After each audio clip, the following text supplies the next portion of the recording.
People are walking around with so much emotional baggage that I was wondering if they needed a claim check when they left the house. But things are changing now. It appears to me that you've hit a reset button, but there's a few growing pains involved in this change. Nothing big, but a few. Let's take a look at your past cards before we look at the base of your spine cards, because I think the past is pertinent to what is happening in your present and future. You receive the Judgment and the Five of Swords. Now, the Five of Swords is a pivot card. It's the one where there's arguments and disagreements going on, but it's escalated to the point that some people will just drop their swords and walked away because the cost of the battle is not worth it anymore. And then you went into some type of judgment. Now, you might be judging some people and people might be judging you. But the key to this card is about forgiveness or grace, which is unconditional forgiveness, something that we don't see often in this world. And once you can forgive yourself or other people for indiscretions, you go into a rebirth. You're the phoenix rising out of the ashes. And you're ready for a new life and new challenges. Now here on the right of the past cards at the base of your spine for sourcing and urgings, you receive the Fool. And it's saying, yeah, you're having a rebirth. There's a renewal. The Judgment card required you to do some spiritual purging and some cleansing on a celestial level. Normally, this is where the dregs of emotions end up getting winnowed down to, but now here it's kind of like it's a real breezy feeling because the clarification card is the Wheel of Fortune. The Fool is going on a self-discovery and also discover the mysteries of life and the mysteries that surround the microcosms of your world. And here, the fates of fortune are giving you the green light. This is an auspicious time to start doing some positive things in your life. Jump through this window because ultimately the wheel will go on the downswing. The cyclic energy of life. Now up in your pelvic and sacrum for awakening and arousing, receive the Death card. What happened in your past bumped you into a transformation.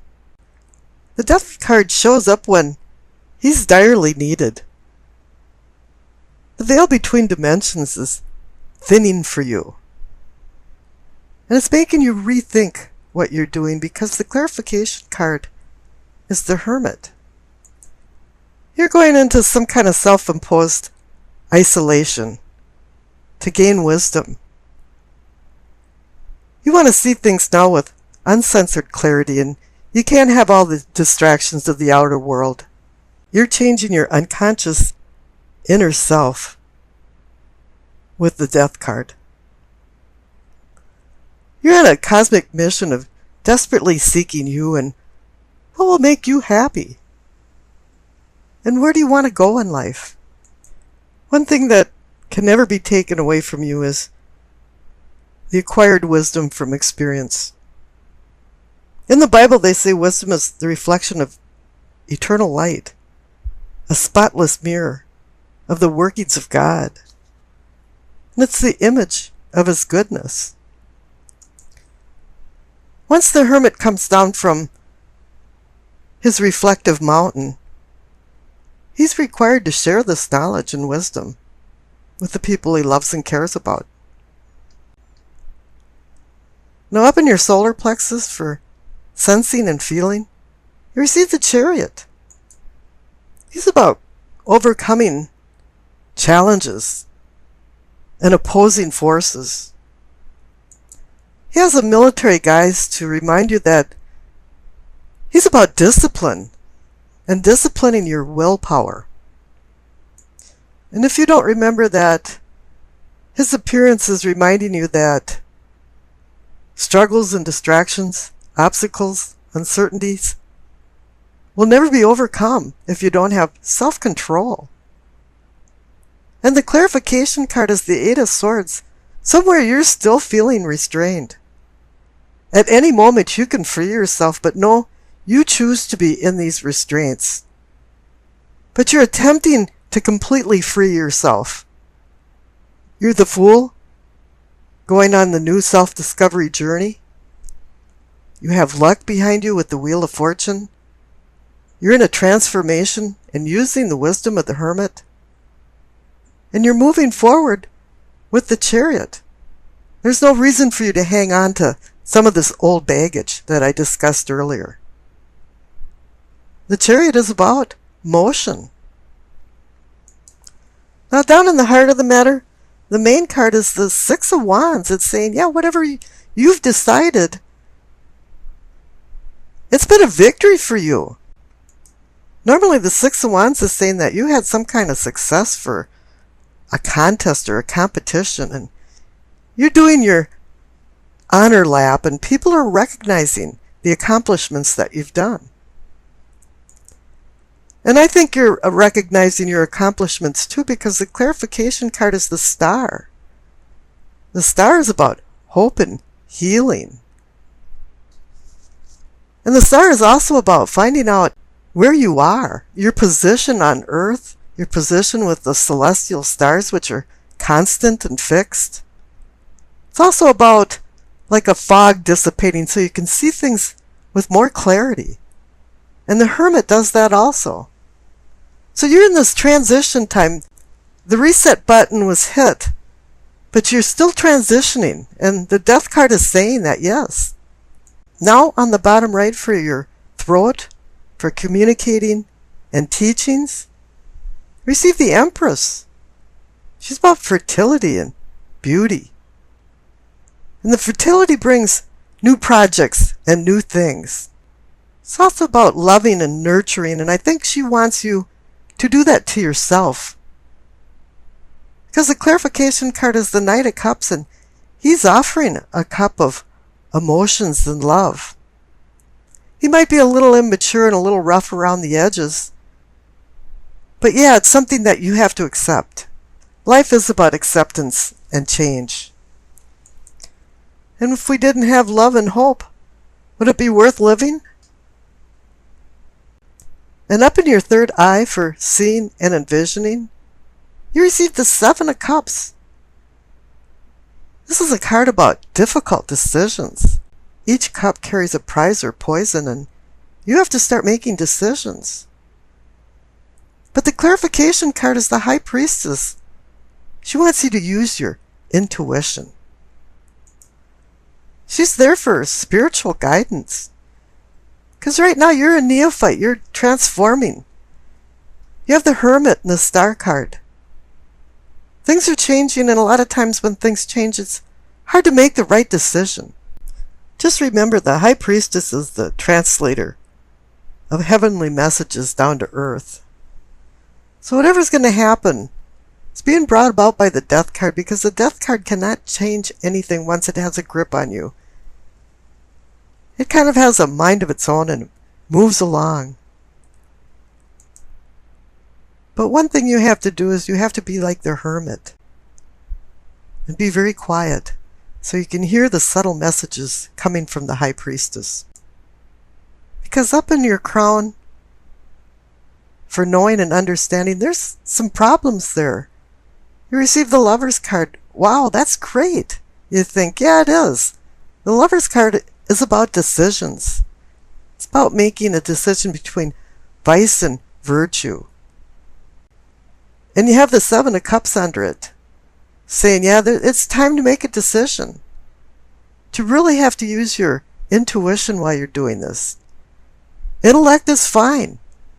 Reason, logic, always have to be there, but don't dispense with, don't dispel, and be distracted not to think that there's always cosmic messages coming to you. Now the clarification card is a rough road because you receive the Ten of Swords. This is about betrayal. You know, if you allow it, it can even go into some kind of personal bankruptcy. And this can all be related to the Five of Swords in your past, where there was so much disagreement going on and the Judgment card required to step in. Now all 10 cards are indicating that there's a ending with a new beginning coming. And I pulled another clarification card to go with the Lovers and the Ten of Swords and received the Eight of Wands. And this is a card about sudden change. And there's going to be some sudden changes, and I think it has to do with the decisions that you're going to be making. Now, we talked about the past, so let's jump over to the future. And the future looks extremely bright. You received the Three of Cups. This is a card about celebration. And also the Six of Wands, and the heart of the matter is a victory celebration card. So whatever you've decided and what you've moved forward with has found some kind of success. And there's no reason that it shouldn't have succeeded when you have the Wheel of Fortune card at the base of your spine. But what's even better is the clarification card for the future, the Nine of Cups.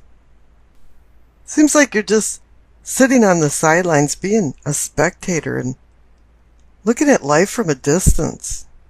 Something made you extremely dissatisfied and maybe even disappointed. You know, maybe something that you liked a lot, you were doing too much of, and it's no longer a treat. And you haven't been appreciating things lately, and you've been taking some things for granted. You haven't been counting your blessings. Or no longer do you want the so-called blessings anymore.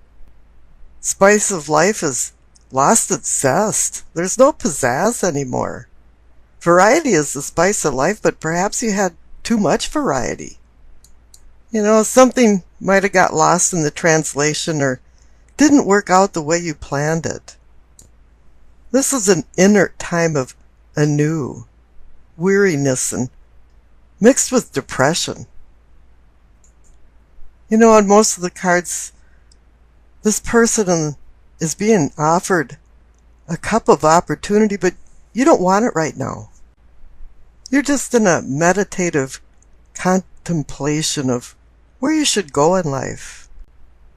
And whatever happened, you spiraled into an unhappy emotional crisis because you received the Death card. And it's saying now that you're in a transformation.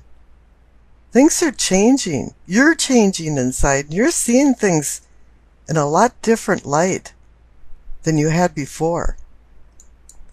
You know, you came to find out that things that you thought were pretty cool and are no longer serving you anymore. You're looking for a rebirth. This card shows up when it's needed. You want to end some long drawn-out drama that's been playing in your life. If you weren't going to stop it, the Death card will. It's made a cosmic decision to intercede. Fate leads the willing and drags the unwilling along because you can't stop this transition once it's started. Change is not your enemy, but you might be the enemy to change. But if you resist change and the intrinsic flow of the universe, there's going to be loss. And you'll be more depressed than you are right now. And that's why death came speeding onto the stage. Death is beckoning for some type of closure that's making you unhappy in your life. Now the High Priestess is here to bring cosmic messages to you. She's the guardian of the cosmos and bringing these messages down to earth. And they're not written in other languages, but they're very subtle. It's not some neon sign pointing this way for Taurus. Comes through intuition, dreams, premonitions, and coincidences that later on in hindsight, you realize that this chain of events were all connected, but you didn't connect the dots until you looked back.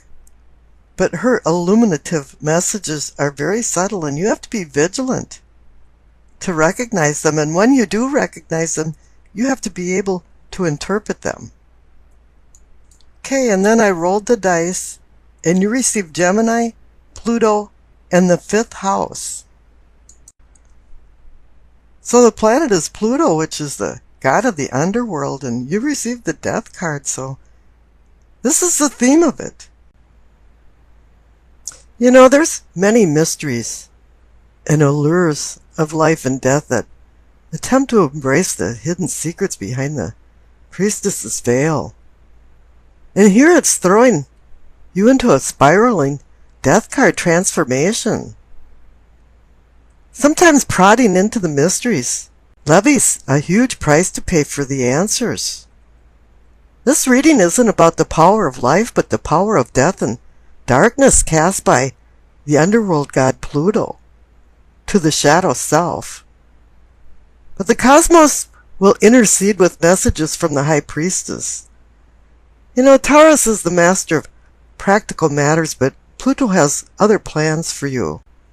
That's if you allow yourself to be drawn into a tangled web of temptations. You may seek out excesses of pleasures, and perhaps the wrong type of pleasures.